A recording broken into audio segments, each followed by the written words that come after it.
കോർപ്പറേഷനിലെ സത്യപ്രതിജ്ഞാ വിവാദത്തിൽ ഹൈക്കോടതി ഇടപെട്ടതോടെ കോർപ്പറേഷനിലെ ബി.ജെ.പി. ഭരണം കടുത്ത പ്രതിസന്ധിയിലേക്ക് നീങ്ങുന്നു. 19 ബി.ജെ.പി. കൗൺസിലർമാർ പുനഃസത്യപ്രതിജ്ഞ ചെയ്ത നിയമക്കുരുക്ക് ഒഴിവാക്കിയെങ്കിലും കാപ്പ കേസിൽ ജയിലിൽ കഴിയുന്ന വാഴോട്ടുകോണം വാർഡ് കൗൺസിലർ ആർ. സുഗതന്റെ കാര്യത്തിലുള്ള അനിശ്ചിതത്വം ബി.ജെ.പിയുടെ ഭരണഭൂരിപക്ഷത്തെ തന്നെ ചോദ്യം ചെയ്യുകയാണ്. നിലവിലെ കണക്കുകൾ പ്രകാരം ബി.ജെ.പിക്ക് 50 അംഗങ്ങളുടെ പിന്തുണയുണ്ടെന്നാണ് അവകാശവാദമെങ്കിലും സുഗതന്റെ അസാന്നിധ്യം കൗൺസിലിന്റെ അംഗബലത്തെ 100 ചുരുക്കിയിരിക്കുകയാണ്. സുഗതൻ സത്യപ്രതിജ്ഞ ചെയ്യാത്ത സാഹചര്യത്തിൽ ബി.ജെ.പിക്ക് നിലവിൽ 49 പേരുടെ മാത്രം പിന്തുണയാണുള്ളത്. രാധാകൃഷ്ണൻ എന്ന കൗൺസിലറുടെ വോട്ട് ബി.ജെ.പിയോടൊപ്പമുള്ളതുകൊണ്ട് മാത്രമാണ് 50 എന്ന സംഖ്യയിൽ ഭൂരിപക്ഷം നിലനിർത്താൻ സാധിക്കുന്നത്. ഈ ഭരണസഖ്യത്തിലെ ഏറ്റവും പ്രധാന കണ്ണിയാണ് രാധാകൃഷ്ണൻ. രാധാകൃഷ്ണൻ നിലപാട് മാറ്റിയാൽ ബി.ജെ.പിയുടെ ഭൂരിപക്ഷം അട്ടിമറിക്കപ്പെടും. ഈ ഒരു സാഹചര്യത്തിൽ പ്രതിപക്ഷത്തിന് അവിശ്വാസ പ്രമേയം കൊണ്ടുവരാനുള്ള അവസരം കൈവരുകയാണ്. രാധാകൃഷ്ണന്റെ കൂറുമാറ്റം നടന്നാൽ മേയർ വി രാജേഷിന്റെ കസേര തെറിക്കുമെന്നുള്ളതും ഉറപ്പാണ്.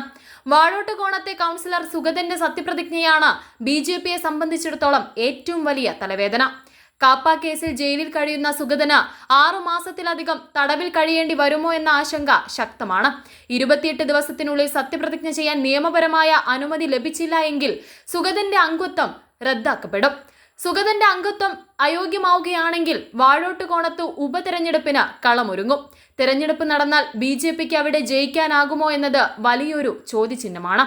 ഒരുപക്ഷെ അവിടെ പരാജയം സംഭവിച്ചാൽ ബി.ജെ.പിയുടെ ഭൂരിപക്ഷം വീണ്ടും കുറയുകയും ഭരണപ്രതിസന്ധി പുതിയ തലത്തിലേക്ക് മാറുകയും ചെയ്യും.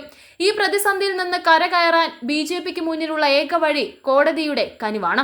ജയിലിൽ കഴിയുന്ന സുഗതന് സത്യപ്രതിജ്ഞ ചെയ്യാനുള്ള പ്രത്യേക അനുമതി കോടതി നൽകിയാൽ മാത്രമേ ഈ പ്രതിസന്ധിക്ക് താൽക്കാലികമായെങ്കിലും പരിഹാരമുണ്ടാകൂ. അല്ലാത്ത പക്ഷം വാഴോട്ടുകോണം വാർഡിലെ അനിശ്ചിതത്വം ഭരണസഖ്യത്തെ മൊത്തത്തിൽ പിടിച്ചുലയ്ക്കും. കോർപ്പറേഷൻ ഭരണത്തിൽ മേയർ വി രാജേഷിന്റെ രാഷ്ട്രീയ നയതന്ത്രം വലിയ പരീക്ഷണത്തെയാണ് നേരിടുന്നത്. ഭരണപക്ഷത്തെ കൗൺസിലർമാരെ ഒപ്പം നിർത്തുന്നതിനൊപ്പം തന്നെ നിയമ പോരാട്ടങ്ങളിൽ ജയിക്കുക എന്നതും അദ്ദേഹത്തിന് അനിവാര്യമാണ്. രാധാകൃഷ്ണന്റെ പിന്തുണ ഉറപ്പിച്ചു നിർത്തുക എന്നതായിരിക്കും മേയറുടെ മുന്നിലുള്ള ആദ്യത്തെ കടമ്പ. രാഷ്ട്രീയ ചതുരംഗക്കളിയുടെ ഈ നിർണായക ഘട്ടത്തിൽ ബി.ജെ.പിയുടെ ഓരോ ചുവടുവെപ്പും തിരുവനന്തപുരം കോർപ്പറേഷനിലെ അധികാരത്തെ നേരിട്ട് തന്നെ ബാധിക്കും.